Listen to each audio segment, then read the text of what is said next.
Hey, it's Andrew Downs. I'm proud to support Three Beards Media, and I would love to work with you. If you need merchandise for your company, organization, band, softball team, whatever, I can help. From name brand apparel to promotional items, large orders or small, online stores, and more, I can help your brand stand out. AKC Marketing is local, based in Johnston, and we are an employee-owned business, so our costs are low and our turnaround times are fast. But most importantly, we give you personal service to make sure you get exactly what you're looking for. Email me at andrew@akcmarketing.com or find me on social media and let's make some cool stuff together. Now sit back and enjoy this Three Beards Media podcast.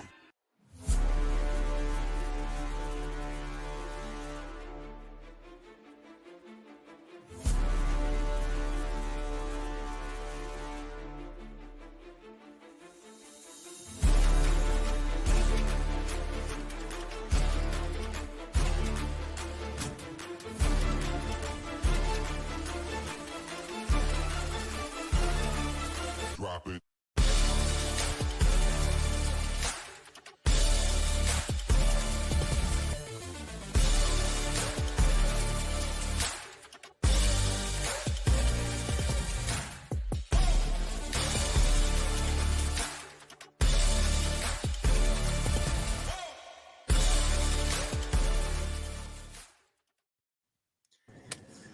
Welcome back to the Ball Don't Lie podcast. We are in week 9 already.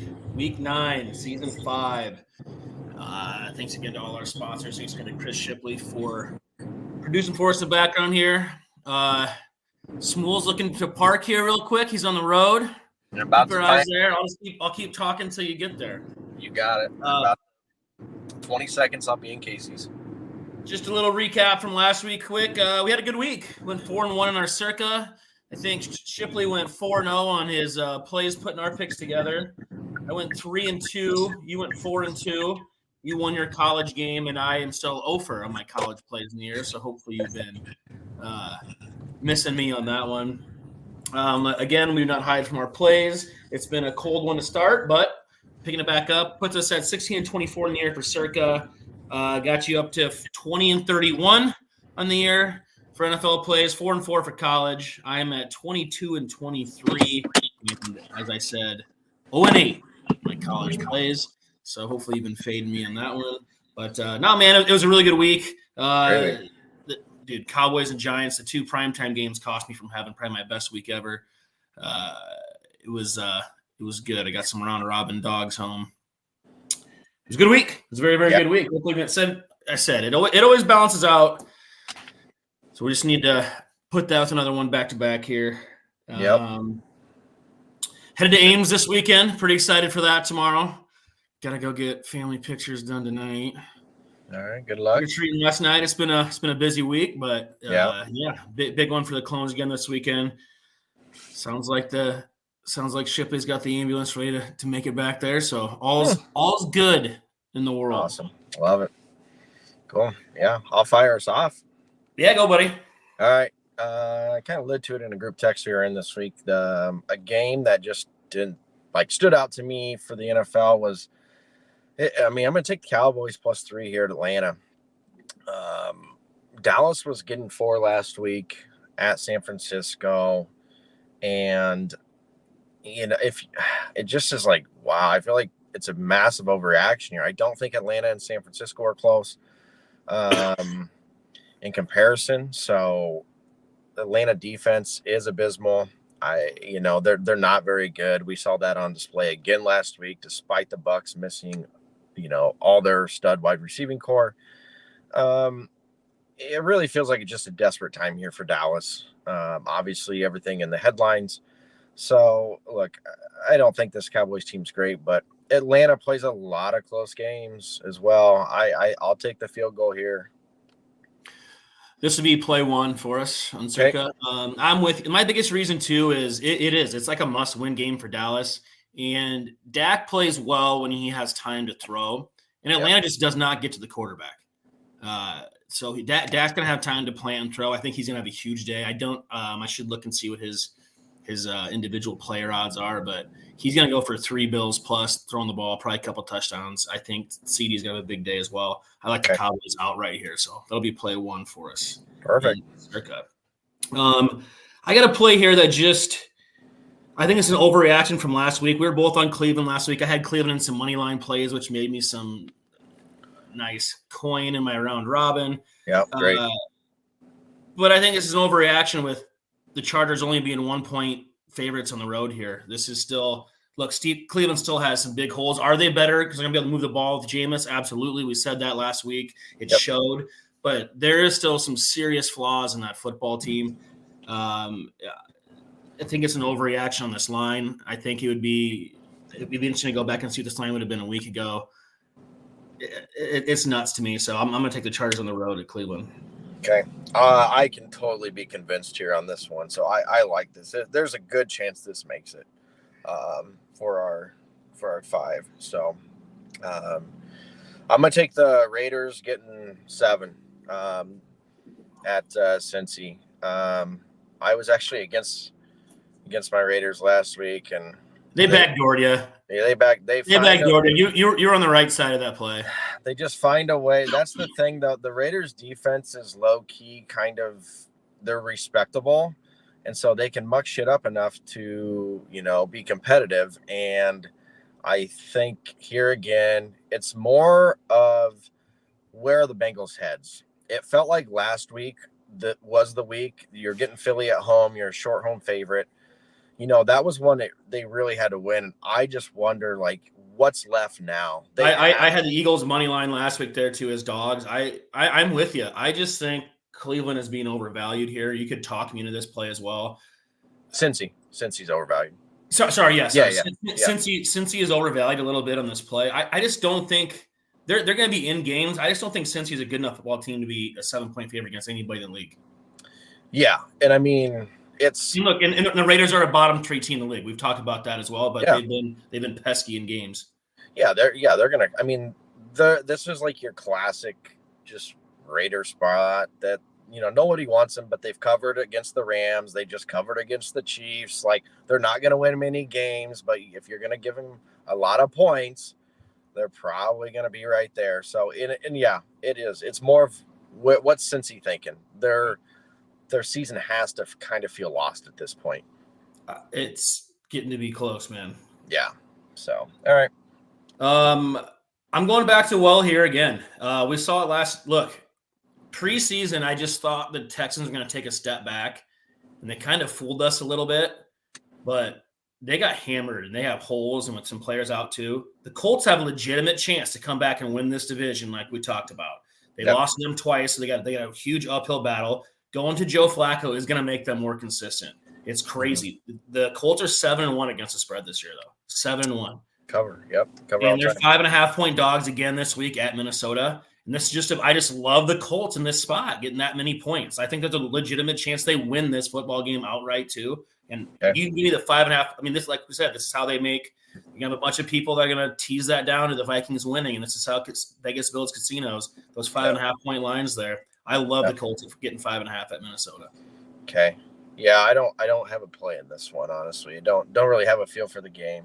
I get where you're coming from, though. They've been 7-1 is no joke there. They lost 2 really, really close games to the Texans. They should have won. They get one of those, and they're leading the division with the Texans. Sure.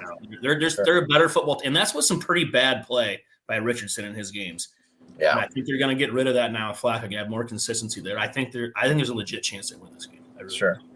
I'm going to go in a game. I'm curious on your take here. I'm going to go against your team. I'm going to lay it with Baltimore -8, I think.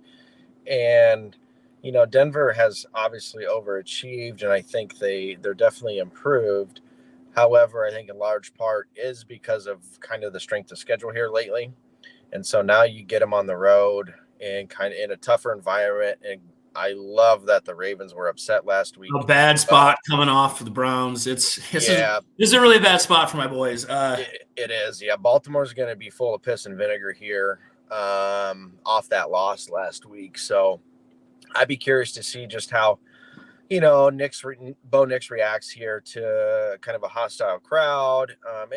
I just think it's going to be this is a tough spot here. And the line kind of tells me that as well. So It's a horrible spot. I actually kind of like the over a little bit. The over is at 45. I kind of see points in this game because I do think I think Denver's going to be trailing pretty early. They're going to throw the ball, and you can throw the ball on the Ravens. That's the one thing you can. Yes, do.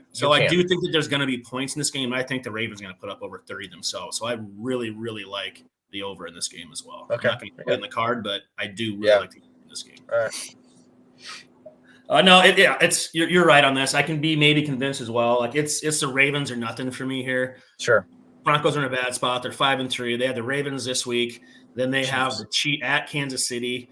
It's like tough. I said, it's 5-5. Then they probably have their season on the line a little bit with that Atlanta game right after that. So you can't right to get to the playoffs. So no, it's a really bad spot for if Ravens go out and cover last week against the Browns.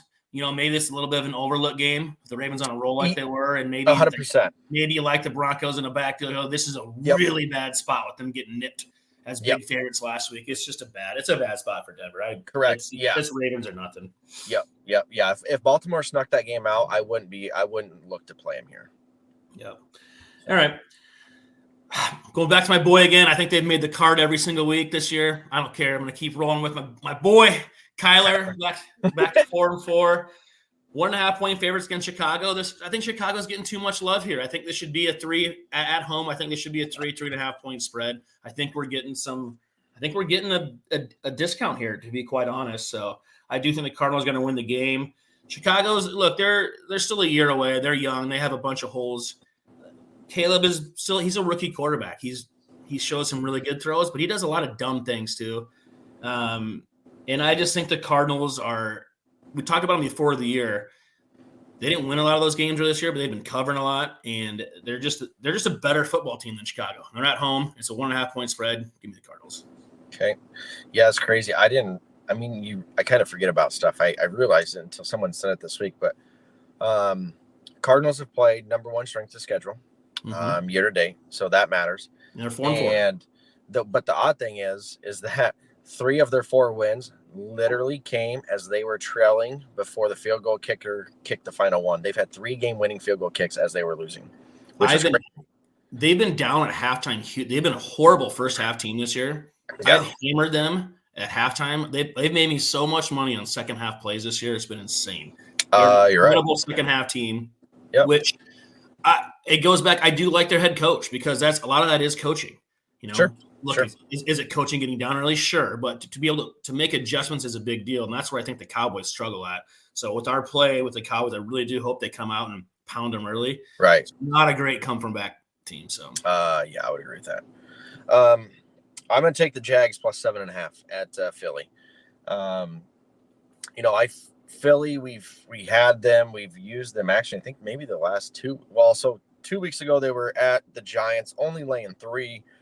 Blew them out, covered. That was also, that situation where everyone that week, every talking show or every sports talk show was like, Sirianni fired, coming at him all sorts of ways. And now it's all of a sudden, Philly's a top 5 team in the NFL. And then they go and, spanked Cincy last week in the second half. But now you're laying 7.5. Like, it's just like they went from one end of the spectrum to the other. And I don't understand it. Like, look, everyone knows where I stand with Lawrence and how bad he is, but 7.5, like Jacksonville can still move the ball. I don't know. If they're going to blow them out, sure. I just think Jacksonville still has some pride left. I don't see it being that ugly. This is play 2 for us. All right. I absolutely love the Jags here. There's still Peterson's coaching for his job. Don't forget to show the revenge factor a little bit too. Peterson didn't have the greatest exit from Philly. The GMs and those people there too. So it's at Philly. I think he'll be ready to go. And yeah, this is just too many points. Like I like the Eagles. I said I like them to win the division to start the year, but I don't love the Eagles as a team. I do not love the Eagles as a 7.5 point favorite against anybody. It's just too many points, man. This is okay. I don't know if the Jags are going to win, but I think this is one of my favorite plays of the week, though. Okay, all right.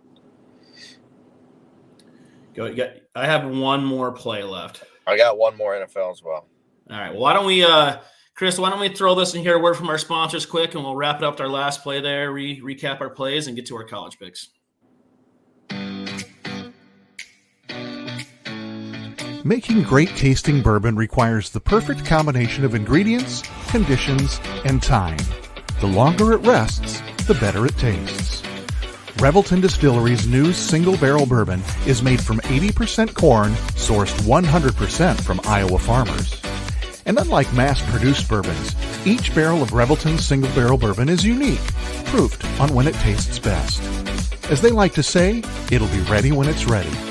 And to ensure the highest standards of quality and flavor, owners Rob and Christy Taylor oversee the production and bottling. Every single barrel.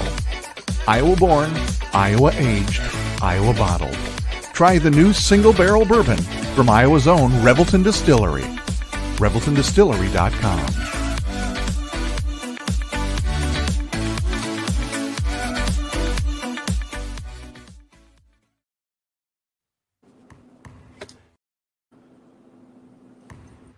When energy meets precision, anything is possible.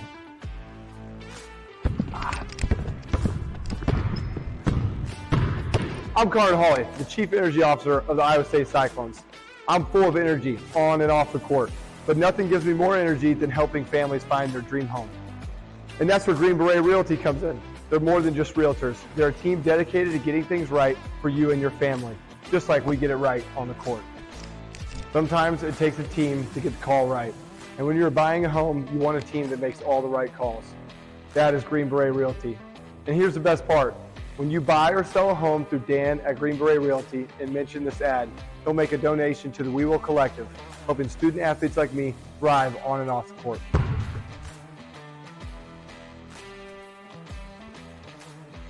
Green Beret Realty, because getting the call right means everything. Welcome back to the Ball Don't Lie podcast. Good to see main man Connor Hawley there. Yeah, to wrap things up here too. I got you for 4 plays so far, me 5. We both have 1 left, and then our college plays. I'm due to get one right. My last play is my favorite play of the week. Oh, good. I love to hear it.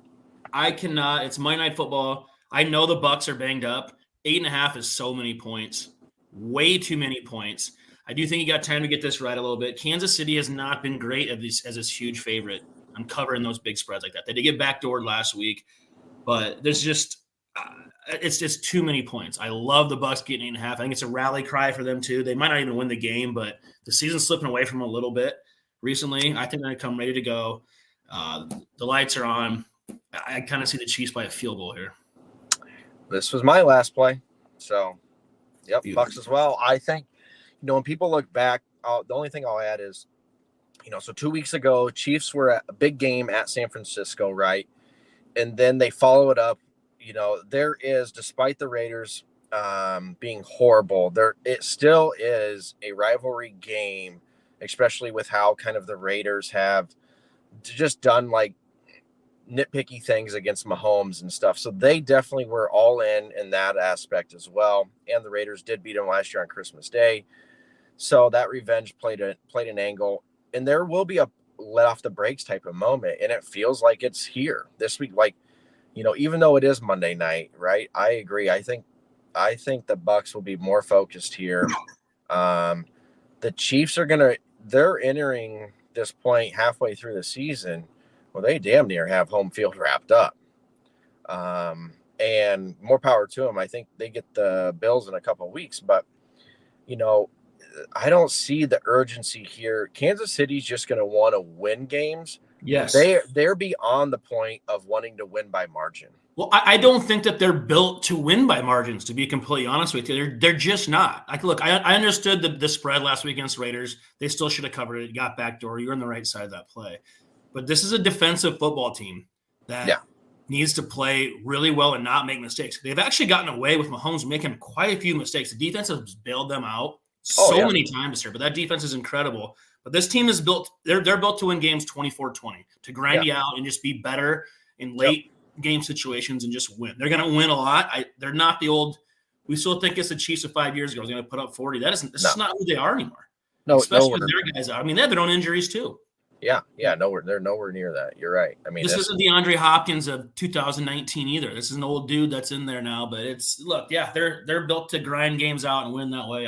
The Bucks plus 8.5 is my favorite play this week. Yep. Okay. Well, that'll be our third then. Perfect. For my college play, I don't understand how Illinois is dogs at home against Minnesota. I don't get it. This is a coach. They're 3-point dogs at home against Minnesota. This is strictly a coaching play for me. I think Bielema is head and shoulders above your boy up there in Minnesota, and I think the wrong team's favored by 3 here. So we'll see if I can get to 0-9. Okay. It's crazy. Yeah, that is a wild game, or wild line. I'm going to take Kentucky plus 17.5 at Tennessee. Little rivalry spot here. I'm just fading Tennessee off of the big Alabama win. There got to be here a little, like to say, let off the brakes as well. And so Stoops, head coach, big dog under, in this role. They played Georgia tough. I think people forget about that early in the season. This just feels like just a really, really, really good spot here for Kentucky. I mean, even if they're getting the doors blown off, the back door has to be open. So I just wonder when I see teams pull a big upset at home as a dog and now you're favored by 1 million. That's tough. So. All right. Yeah, I can get behind that. So it's an interesting spot for the Clones this weekend. I'm just kind of watching the Big 12 play out a little bit. Iowa State maybe can drop a game, but they cannot drop the Kansas State game. Like if that's their only loss, I don't think they're getting in. I don't see BYU losing on the way out. Colorado has 1 loss. I think there's a chance they could win out and be outside looking in as well. But it's kind of crazy how this is playing out. We really needed Colorado to beat Kansas State a couple weeks ago. So I agree. It's going to come down, and then that weird game for Iowa State out in Utah late. And this I don't like that game either. I know they're playing terrible. I do not like that game. It's not going to be a good spot for Iowa State there. So, and it's take care of business this weekend. It'd be cool. I have sure. tickets this weekend. I do have tickets to the K-State game as well too. So I'm kind of hoping that'll be for. If that's for an all the marbles game, that'd be pretty sweet too. So. Yeah. I mean, it's still obviously it's out in front of him, but actually, I'm sweating the future on the Clones. And believe it or not, I went back and looked. I got a nice one on Texas A&M to win the SEC. Wow. Yeah. You thought that was dead after the first week? Yeah. I mean, you lose to a pathetic school in Notre Dame. I'm like, what? And they're controlling. I'm like, oh my gosh. Okay, crazy. Let's go Aggies. Nice. I'll be trying to figure that then too. Yeah. All right, I'll run through our plays here quick. I had 6 plays for me, 5 for you. I had the Chargers -1, the Cowboys +3, Colts +5.5, Cardinals -1.5, the Jags +7.5, the Bucks +8.5, and I had Illinois +3 for my college play. For you, I had the Cowboys +3, the Raiders +7, the Ravens -8, Jags +7.5, the Buccaneers +8.5, and Kentucky +17.5 for your college play. Thanks again to Chris for producing for us in the background. He did go 4-0 picking our 2 plays each last week. I think he hit a little parlay with it too, so hopefully he can stay hot in that. Yeah. Other than that, man, you got anything else to add? No, thanks, Ship. Have a good weekend, guys. And I got to go call Ambrose now for about 3 hours. He's going to be your best friend, I told you. All right, guys. As always, I'm Ted. He's Small. Cash that ticket. See ya.